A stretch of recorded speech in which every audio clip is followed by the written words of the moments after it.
What's going on, guys? Welcome back into the channel. In today's video, I just wanted to talk a little bit about a long-term dynasty concept for those of you that like to build teams within dynasty mode, for those of you that care about recruiting, for those of you that put a bunch of time and energy into building a team, upgrading a team, recruiting players for your team and whatnot.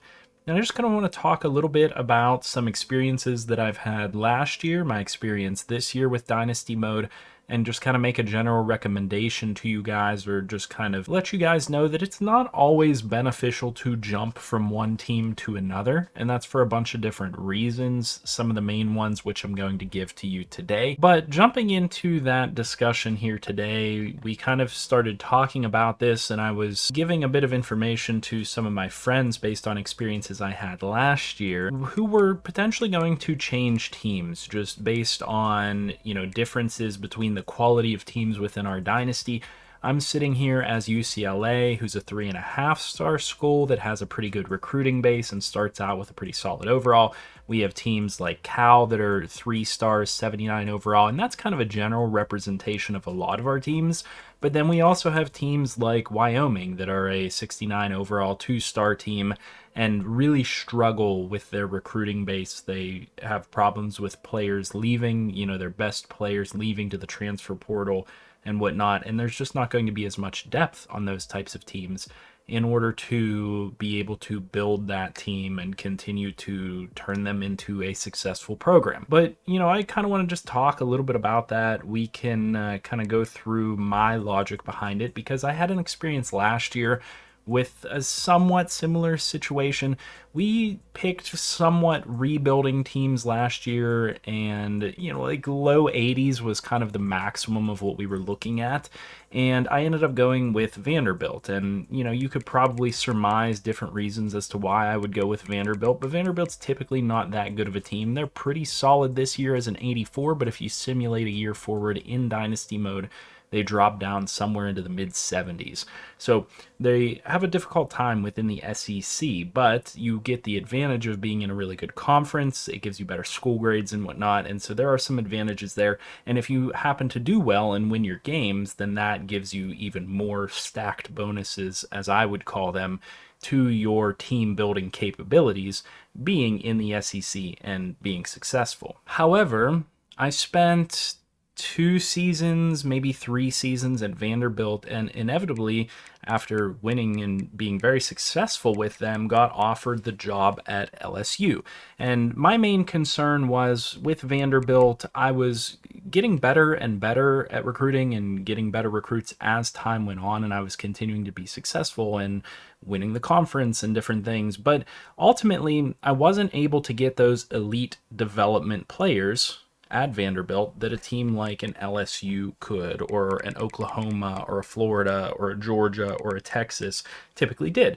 And, we know abilities are extremely important within this game, so getting those elite players can be a big-time game changer for your program, especially if you are trying to build a team. But not having access to them because you can't really get 5 stars and whatnot is a big potential problem. The difference this year is that you can increase players' devs if they continue to perform well. And so that is less of a concern. But anecdotally, my story from last year is that going from Vanderbilt to LSU, I actually had a lot less fun with LSU. Even though I played better with them, they were a better team, they are a more successful dynasty as a whole, it took some of the fun away from it, to be honest with you, because I spent how many seasons recruiting really solid players at Vanderbilt, and I got a handful of gem players here and there. I got a quarterback that I liked. I got a 99 speed receiver that I liked. I got offensive linemen that I was going to build up. I got some key defensive players that I was going to build around. And ultimately, I spent all that time and effort recruiting those players. And then I went to LSU, and yeah, they had good recruits, but it wasn't quite the same. It wasn't the players that I spent the time and effort to recruit.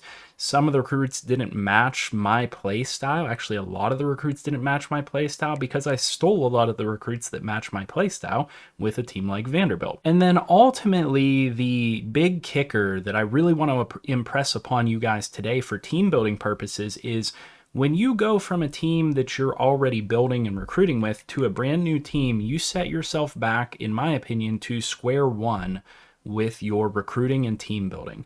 And what do I mean by that? Well, what I really mean by that is in your second off season, you set yourself up for a massive jump in player skill for the players that you have hand selected for your team. And essentially what that means is in the first season, you're going to do your recruiting, you're going to get to the first off season, and you're going to be able to finally have those players added to your team, but your freshmen aren't going to upgrade. They're not going to get that off season upgrade because they essentially are added to the team after the fact.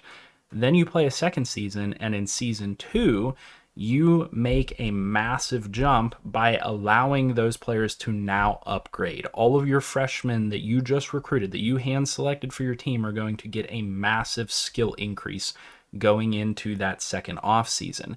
And that is the key for team building within Dynasty mode, is getting to that second off season and that big jump that you get in off season 2. And that is the case for every team, including low-end teams like Wyoming.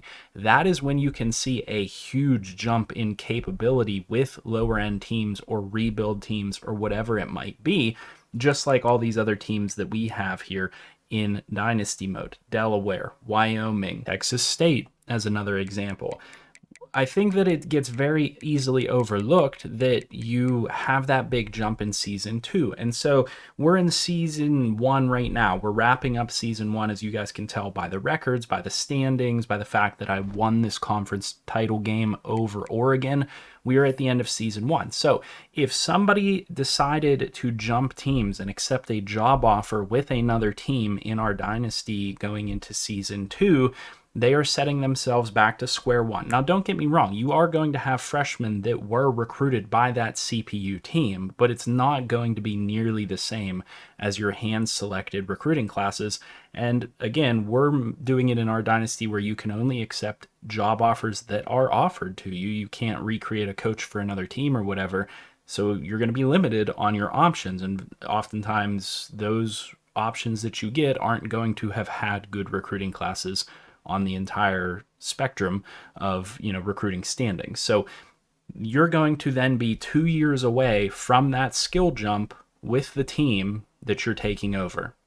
And realistically, that's what you're aiming for. You should be aiming for that skill jump in season 2, or rather off season 2, with your dynasty going into season 3. Season 3 is when you should really start to, for sure, hit your stride, especially if you are rebuilding a team or building a dynasty within CFB 26. And so while those players might go and take over a team that's a little bit more similar to the UCLA's and the Pitts and the WVUs and the Oregon States that might be a little bit closer to, mid 80s overall, really what is actually closer to you in terms of being competitive, because you're not necessarily going to have total control over that roster. You might come into a worse situation than you realize taking over another team. And, typically speaking, I will have had time to develop the players that are already on my team. I will have hand selected the freshmen that are coming into my team. And next offseason, I will have a chance to hand upgrade all of the freshmen that I had selected for my team. And I'll be getting another group of freshmen for my team. And that's not even to mention the potential transfers that you can hand select to add to your team on a year-to-year basis. And so, yeah, I'm really just trying to impress upon you guys to think about the trade-off there, that you can potentially set yourself back as far as team building is concerned, taking a different job offer. Now, the guy that's Wyoming as an example, it probably makes sense for him to go and take a job offer somewhere else because of how limited he is compared to everybody else. But this year, a lot of recruits, even in that 3-star range, are coming in really serviceable, not the worst skill caps that you've ever seen, some decent devs as well. And I've actually seen a lot of those players progress really well. They've come in with solid ratings, like I mentioned. And so you can build up lower end teams really well this year based on what I've seen so far. I think it might actually be a little bit more feasible in a lot of situations for those lower end schools to get to this kind of UCLA level in a 2-season span than it would be to go take over another team and have to deal with the inconsistencies and whatnot because they don't have the right players for you, and then they're going to have players leaving and whatnot. The other thing you have to consider is that with a lot of these mid-tier teams, if you are doing a dynasty similar to this, have the potential for these players to leave. So even when I've simulated this, I've tested this on my own, I've had the quarterback leave to the transfer portal, I've had the running back leave to the transfer portal or get drafted. And so my team overall can potentially take a massive hit going into season 2. And most of us aren't necessarily going to keep that kind of status that these teams came in with. So, that's just a couple of things that I wanted you guys to consider in Dynasty mode, especially for long-term team building, for if you're considering jumping from job to job. The other thing that I'm kind of thinking about right now is that I have that Dynasty that I'm trying to do as a series with you guys, and don't worry, I'm going to try to get another episode out here soon for you, but I have that Dynasty with the offensive coordinator for Buffalo, and I'm wondering how exactly is the best way to balance it with this offensive coordinator, because I don't think I'm ever going to get offered the head coach job. So that's a whole other aspect to it. Are you starting as a coordinator or are you starting as a head coach? Well, I'm starting as a coordinator. Eventually, I want to get a head coach job. But maybe once I land a head coach job, I should really kind of stay with that team and try to build them up so that I can run what I want to run with that team. Whereas if I go job hopping from one job to another, to another, to another, I might experience more roster issues. I might have trouble actually building the team or shaping the team in the image that I want to run with that team. But like I said, this is a little bit of a discussion type of a video, a theoretical type of video. I'd be curious what you guys have done so far in Dynasty mode, what type of dynasties you guys run. I know a lot of people that watch this channel run more realistic sim type stuff, and that's great. And if you run full blown do whatever you want type of dynasty, that's great as well.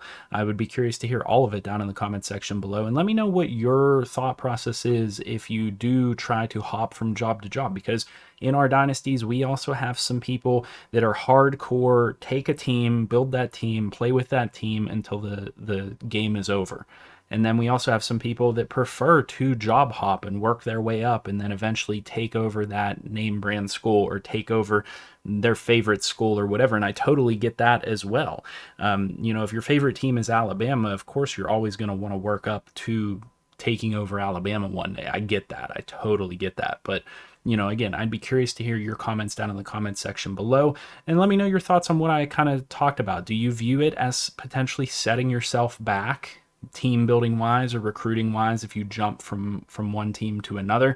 Do you put any work into seeing what recruits those teams are getting before you jump to another school? Because I think if I were to really consider it like I did last year going from Vanderbilt to LSU, I would have put more time into researching the players that team's getting, because it just felt bad. After I went from Vanderbilt to LSU, it just felt bad. It was like, man, I'm looking back at Vanderbilt. They're playing well on their own.